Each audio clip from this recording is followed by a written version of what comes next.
Welcome to Conversations on the Coast, San Francisco's premier author interview program.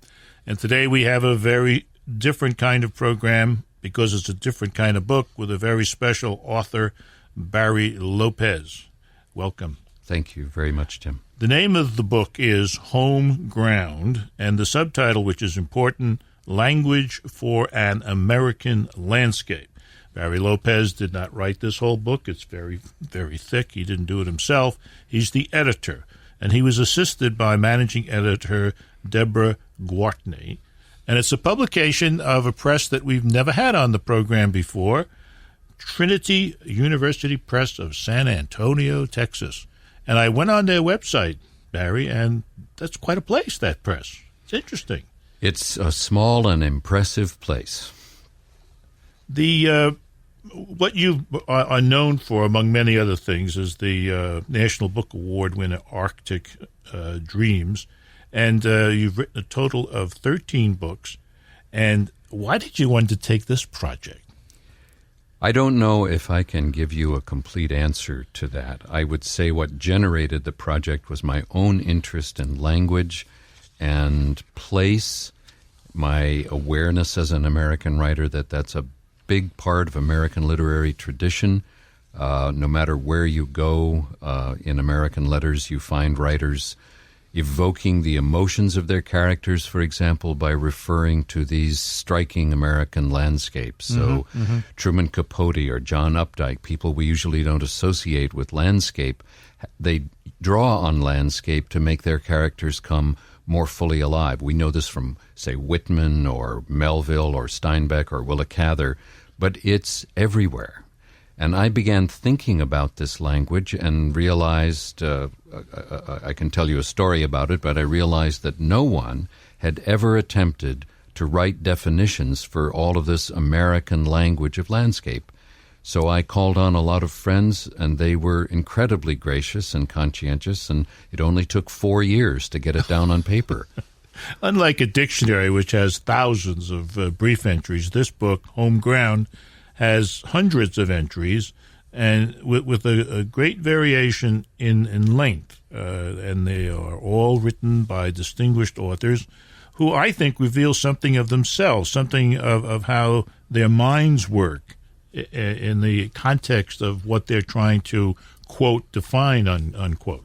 That's. I'm glad you said that. You know, I think that this is a place where Deborah worked more than I did, but what she was trying to do with each of these 45 writers is get them to work with great care and originality, but she sought to protect their individual voices.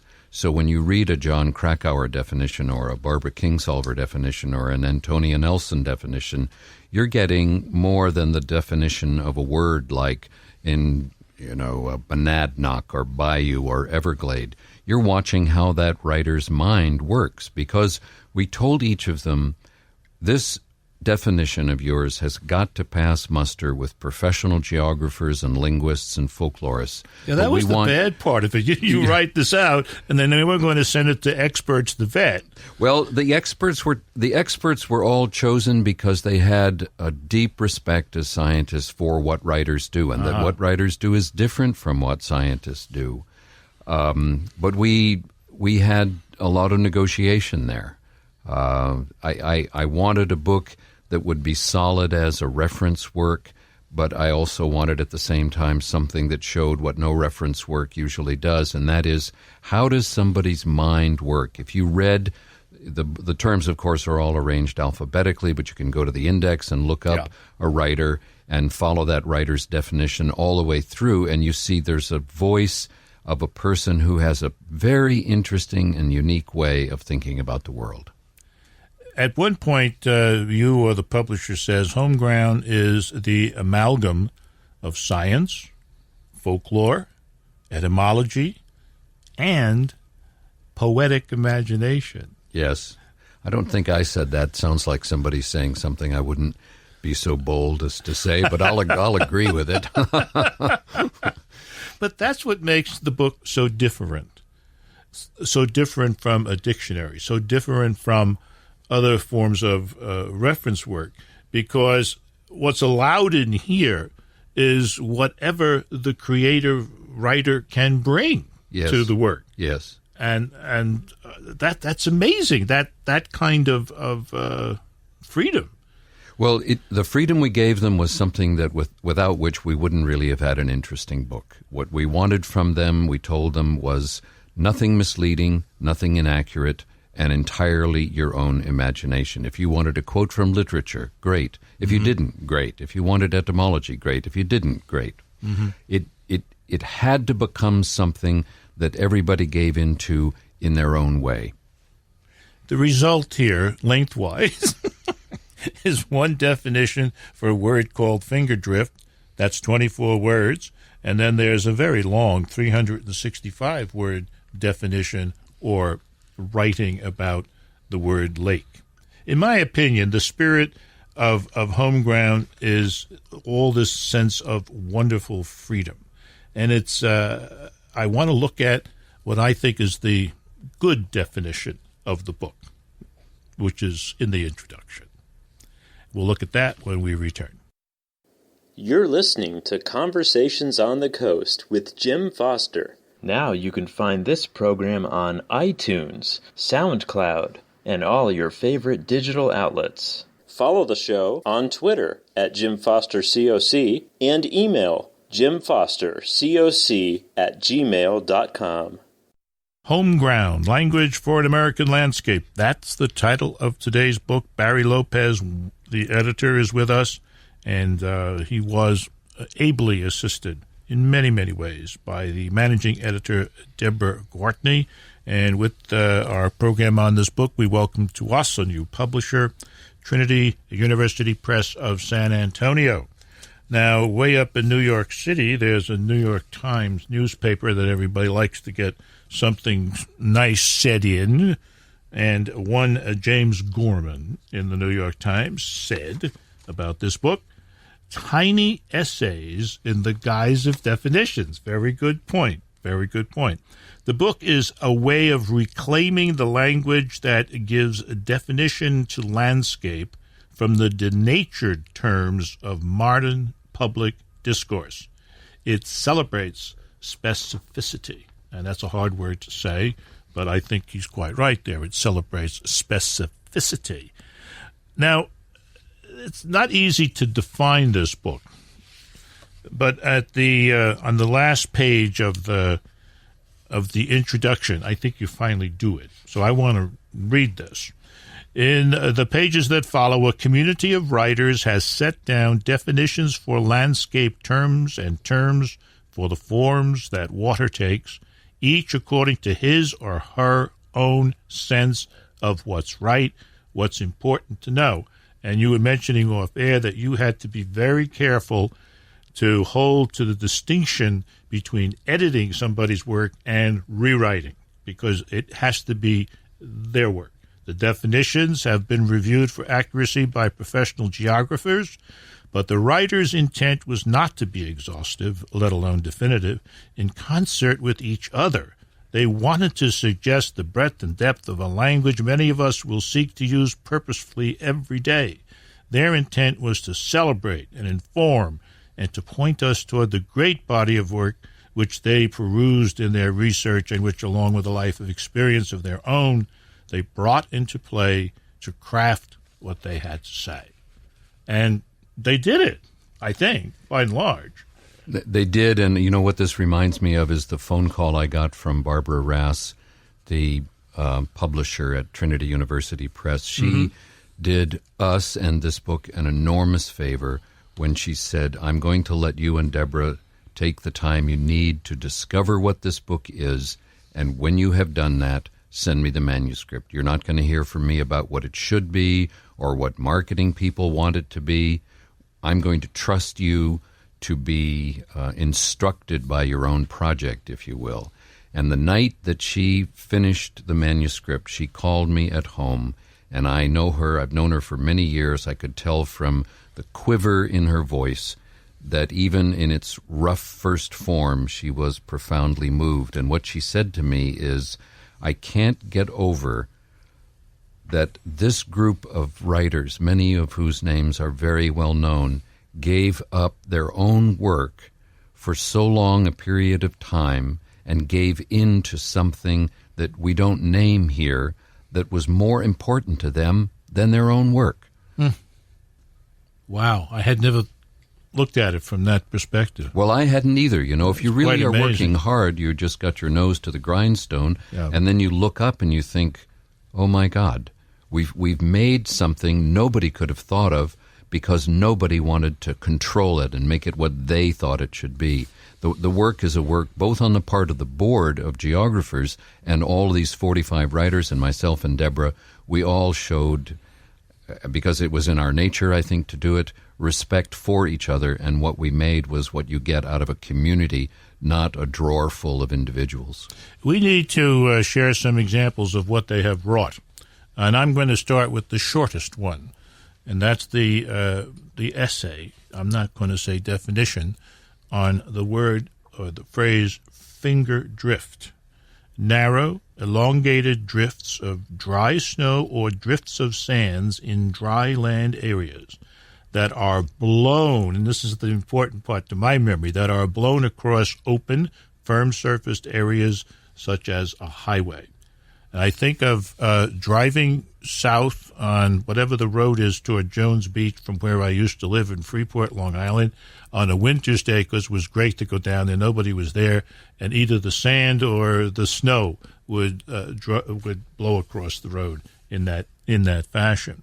And then the longest word is lake, and it's very difficult. This is a 366 word, and it starts out, a lake is a considerable body of water surrounded by land, or sometimes an expanded part of a river, blah, blah, blah, blah, blah. But lake has proved to be a wonderfully or perhaps perversely flexible term, and is applied to freshwater forms as diverse as the Great Lakes, which I had to have proved to me one time because I couldn't believe a body of water that large. So we are going to take a break now, but we're going to come back and talk a little bit more about lake because, in a sense, I think this one entry sums up what was going on in the book in terms of its diversity, in terms of its depth, and I guess in terms of its revealing something about its author, Patricia Hampel. We shall return shortly. You're listening to Conversations on the Coast with Jim Foster. Now you can find this program on iTunes, SoundCloud, and all your favorite digital outlets. Follow the show on Twitter at JimFosterCoc and email JimFosterCoc@gmail.com. This is Jim Foster. It is Conversations on the Coast. Home Ground, Language for an American Landscape is the book. Its editor, Barry Lopez, is with us, and we broke off for the break discussing one definition, the longest one in the book, the definition or the essay about lake, which is a body of water surrounded by land. It's diverse. It's got the Great Lakes. It's got little lakes in the park like you have here in San Francisco. The etymology of lake has been traced to early forms meaning play, fun, sports, glee, games and tricks, and sometimes to fight, and occasionally to please. It has not have its etymological roots in lacus, the Latin word for lake. You never knew that, but when you read this book, you will know that. To lake in early Middle English indicated an offering, a sacrifice, and finally a gift. The verb forms are very old, almost forgotten except in lexicons. Now, at the very end of this, we get to lake often serves as a descriptive or evocative adjective, as in lake poets, lake country, okay? Land O'Lakes butter. How do I know? And in Minnesota, a regional usage, quote, "We're going up to the lake this weekend," often confuses visitors who assume there is a single lake to which the speaker is referring when in fact the lake pertains to any lake in the state, but also in the spirit of affectionate possessiveness to a specific lake that is the speaker's destination. And proof of that is right on the license plate, the land of 10,000 lakes. Now, lake is a very common word, Patricia Hempel has taken us on a journey Yes. through this essay, not definition. And this happens time and time again in this book. One of the words that comes from, I think, your knowledge of Central Park, New York, Desire Path. Tell us about Desire Path. Well, landscape architects have noticed for years that when they lay out a park and then they put cement walkways in there or concrete walkways, that people always wander off them because they want to go someplace else and a walkway's not been put in place. So smart landscape architects now lay out a big quadrangle of grass and let people cross it going whichever direction they want to go, and when they see the revelation there of desire paths, then they go in and make those the concrete paths. So instead of telling the people what they want them to do, the people tell the architects what they should do if they want to save the grass. But those desire paths that's one more landscape term that grows up out of the city. I spent a lot of my childhood in New York, and I always wondered, is there a name for that space that's 18 inches wide between two big buildings that nobody can do anything with? It does have a name. It's called terrain vague. There you are. Now, there's another term, I think, that has some personal reference with you, Blind Creek. Yes. This whole project started one night when I went to a university library doing my own kind of research for the kind of work that I do by myself, and I was looking for a definition for Blind Creek. I thought I knew what it meant, but I wasn't sure, and I couldn't find one. And I worked with a reference librarian, I worked with other people at the library, and what I eventually learned is that nobody had ever done a dictionary of generic American landscape terms like Everglade and Bayou, let alone terms like Cowbelly and Kiss Tank and Monadnock.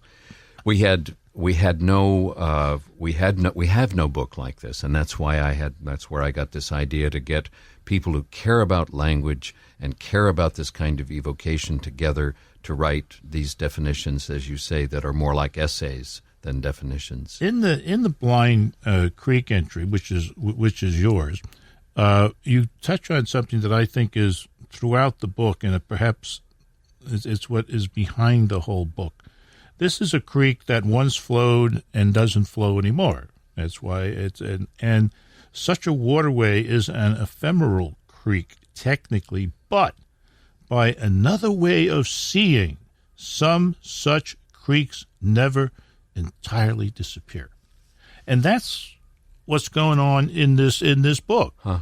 You look at it this way, and it's one thing. You look at it this other way, it's another thing altogether. And what I think this book does is something absolutely beautiful and never done before. If you see it this way and you see it that way, tell us. Put it down. Yes. And tell us why you see it that way. And it's in the book. Part of what drove the book was a concern for what the reader needs, not what the writer wants to do.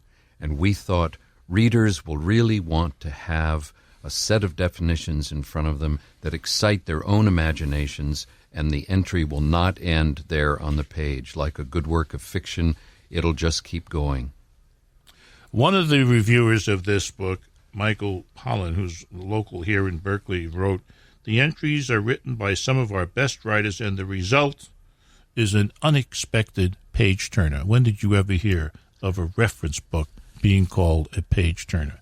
This book, Home Ground, Language of an American Landscape, edited by my friend Barry Lopez, is just that. And this has been Conversations on the Coast, and I'm Jim Foster.